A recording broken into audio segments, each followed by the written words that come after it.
So it's been a little over a month since I got the DJI Osmo Pocket 3. I got the Creator Combo Kit.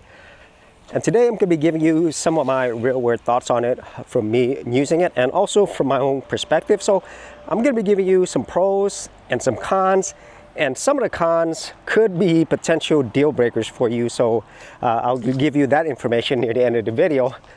But let's start with the first and most obvious pro with this, and that's basically the small, compact, lightweight size of this camera. Let me tell you, out of all the cameras that I have, even my Micro Four Thirds camera, it really can't beat how small this is and how lightweight. And as a matter of fact, since the size of this is so small, hence the name Pocket, I could basically carry everything in this one small bag, which you typically use for walking or running. And it's just simply amazing. And that's one of the main reasons why I got this in the first place, is the compact, lightweight size of this camera, which is simply unbeatable at this price range. Another huge benefit of getting this camera is the stabilization. Since this is basically a gimbal with a camera built in, the stabilization is absolutely incredible. And this is, for now, the best stabilization of any camera that I have. Of course, for a small camera, it is going to be different versus a full-size camera like my Panasonic S5 IIX. But this is by far the best stabilized video that I have. And if this is something that's important to you, especially if you're doing these type of videos, then the DJI Osmo Pocket 3 definitely has you covered when it comes to excellent stabilization. Now, despite the small size of this camera, it is absolutely packed with features. And the first most obvious feature is its ability to easily switch from a landscape mode to a vertical mode with just a flip of a screen. And that is something that is just absolutely invaluable, especially if you're somebody who shoots a lot of vertical content. And on top of that, there's so many different video resolutions available, up to 4K. And the thing is, there's also other video features like slow motion with 4K up to 100 frames per second. There is a photo mode, panoramic mode, time-lapse mode. So there is a lot here that it offers in such a small camera. And if you're somebody who likes to do some post-editing work, especially when it comes to color grading, you can shoot this in HRG or D-Log to do some additional post-processing work. So it gives you a lot of flexibility and allows you to get even more quality out of this camera. And then speaking of quality, I am absolutely amazed at the quality you could get out of this small camera.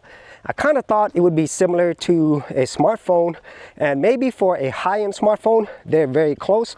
But in this case, especially when I'm shooting outdoors in very well-lit environments, the image quality coming out of this straight out of camera without any adjustment looks pretty amazing to me. And so if you're somebody who really loves a great quality straight out of camera without doing any additional work, then the Osmo Pocket 3 has you covered there as well. And this next thing is something that I think everybody would be happy with, and that's basically the value that you're getting for your money. So at the time of this video, if you wanted the Osmo Pocket 3 by itself, it's around $520 US. And if you wanted the Creator Combo Kit like what I have, it's around $650. So after tax, you're probably going to spend a little over $700. But for that price and everything you get, I don't think there's any other camera at this price range, at this size, that's going to offer you all of these things. Because most of the cameras, even in a compact range, they're not going to give you everything that this offers at this price. So if you're looking for the best value, best bang for your buck, the DJI Pocket 3 is definitely there on your short list of cameras to get. And so these last two pros are something that you might not think about until you actually start using it every day. And that's first, the ease of use. Once everything is working, it is super easy for you to use this, to change modes, and all of that ease of use makes this super fun to use. And that's something that you really can't put a price on. Ease of use and the fun factor just makes me want to create more and more. So now that we talked about some of the major pros of this camera, let's talk about the cons. Some of them are annoying, but some of them I feel could be a deal breaker even when you first get it. And so the first thing is, whenever you are connecting devices or there are notifications, like for example, whenever I connect my DJI Wireless Mic 2, there is a notification bar that shows up and it covers most of the screen, and it takes a long time for it to disappear. I wish they could actually make the notification smaller or give you an option to time how long that notification is there. And then the second thing is, like most modern devices, whenever you get this, you actually have to register this. So this allows you to use it for like 5 times before you have to register your device.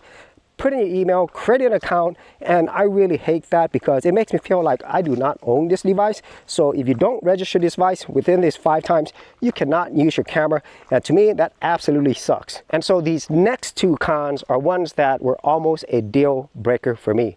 And so whenever I started using this, the first few hours, I tried to connect it to the DJI Mimo app, and I could not get it to connect like the instructions said.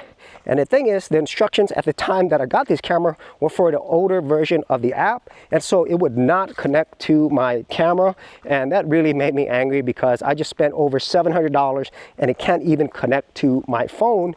Eventually, after about 40-something minutes and also talking to support, I was able to get it connected, and I realized that the video instructions on there on DJI site have not been updated yet. So that's something that you definitely want to consider because this is the very first DJI device that I've ever gotten. And then the second thing, very similar to that, is that whenever I started using it, I started getting these errors where I would get gimbal error messages where it would not move at all, or it would hit a limit on the gimbal. And once again, this is something that I'm not used to because I've never used a DJI device. So basically, my gimbal at times just got stuck and it would not move. And that was an absolutely horrible experience. And all of this happened within the first few hours of me getting it, and they were almost deal breakers for me. And then the final con, which is related to all of this stuff, is, well, the software is not as reliable and stable as I would like it to be. For example, with my wireless mic 2, everything was working fine for weeks, and then all of a sudden it wouldn't connect automatically to my Pocket 3, and so I basically had to switch over to the second mic option. And whenever I look through the DJI forums, these are problems that are known. And the thing is, these are software related issues, and it really frustrates me that these type of things occur because when you're spending money on these devices, you want it to be reliable, and at the same time you want it to be predictable. And in that case, that could be a really huge problem for a lot of people, and it could also be a deal breaker if they really rely on this camera, especially if it's their only camera. And so those are my pros and cons 1 month in with the DJI Osmo Pocket 3. And whenever things are working well, it is absolutely an incredibly powerful camera in such a tiny package. And the cons themselves, I think most of it is software related. So hopefully DJI can consistently improve this over time, making it one of the best options for small cameras at this price range. So if you actually had any thoughts on this, be sure to leave in the comments area below. And if you did want to support my channel and get this camera kit, I will leave affiliate links in the description area below. Hey geeks, if you are a brand new creator and you simply want something easy to get you started, well, I got something for you with my Creator Starter Kit. This is a super simple step-by-step guide that's going to take you from having no channel to developing your very first YouTube channel, along with ideas, thumbnail designs, and other creator tips, including marketing. And the best part is, all of this is free. Simply head over to the link below, check out my page, and get started creating.